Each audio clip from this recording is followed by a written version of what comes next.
So in the Yalkut Yosef, in the Kitzur Shulchan Aruch, it's a beautiful, this Kitzur Shulchan Aruch has a 2-volume set from the Rabbi Yitzchak Yosef, the current chief rabbi in Israel.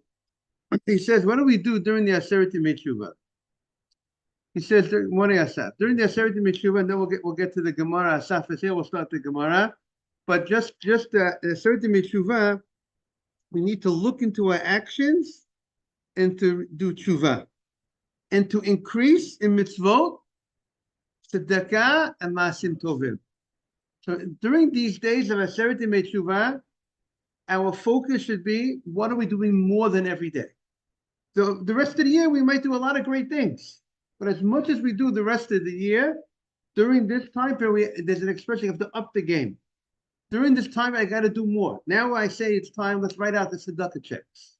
Let's say, what more maasim tovim could I do during these days? What more Torah could I learn more in these days? What more mitzvot could I do? This is the time. And Rabbi Yonah says, he says how foolish people are. They go around business like a regular day. During the Aseret Yemei Teshuvah, the whole week they act like a regular day. They're foolish because they don't know what the next year is going to bring. There's a judgment going on, and they're going around everyday business as if it's a regular day. Your success for the next year is dependent on what you're doing, what you're going to be doing now during this week. Okay, we have a few minutes to do a little Gemara, the holiness of the Gemara. We're on Lamed Aleph on the base. We're doing 31b in Masechet Rosh Hashana. The last thing that we were talking about, Rabbi Yochanan ben Zakkai made many enactments. And he made 9 enactments, and the Gemara was discussing which one.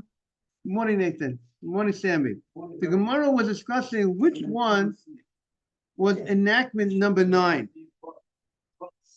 of Rabbi Yochanan ben Zakkai. So the Gemara said that Rabbi Yochanan ben Zakkai, the Gemara said, what was the story?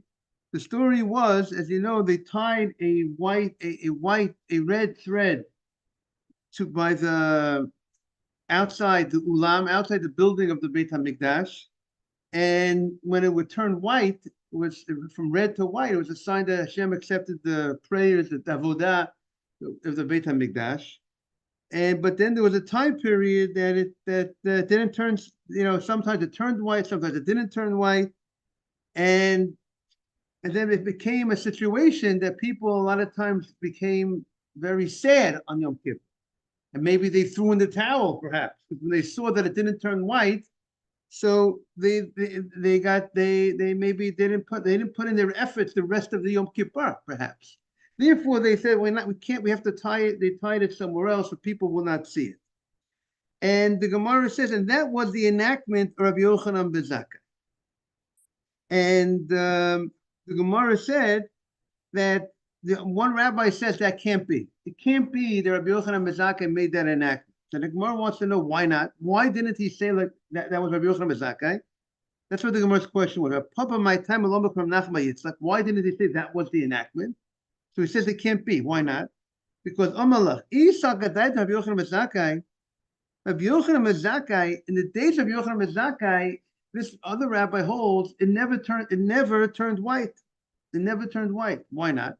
The Tanya we learned in the bright.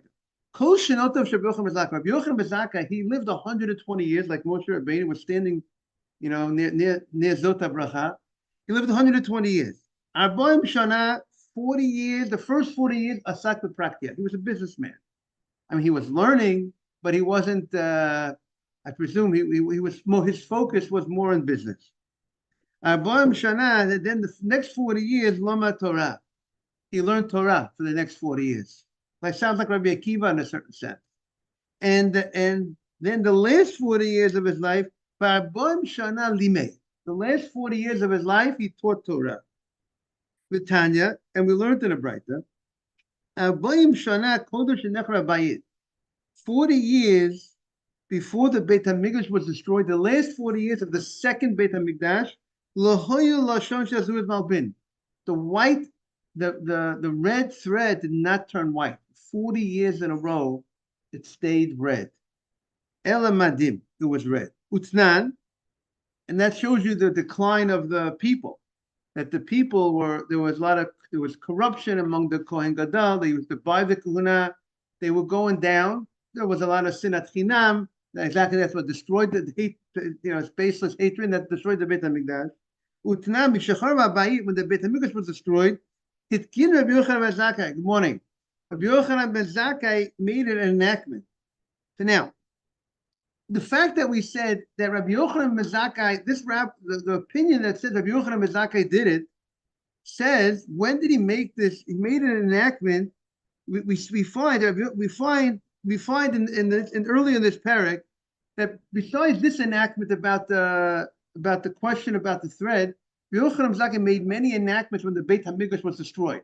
He said we take the lulav for 7 days outside the Mikdash, right? That was Zeichel HaMikdash. He made enactments post the Beit HaMikdash was destroyed.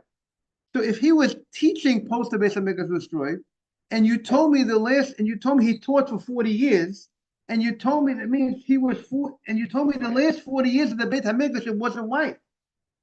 So the last 40 years of Beit HaMikdash it wasn't white, so it couldn't be, therefore he could not have lived at a time period when it turned white. And if he was the author of that enactment, that you have to move the thread to a different area, that means you're saying he was involved during the Beit HaMikdash time period, during a time period when it turned white. But since we said the last 40 years of his life, that means whoever made that enactment regarding the string lived during the time period that it was turning. Some years it was turning white, some years it was remaining red. That means the enactment but we said the last 40 years it was always red.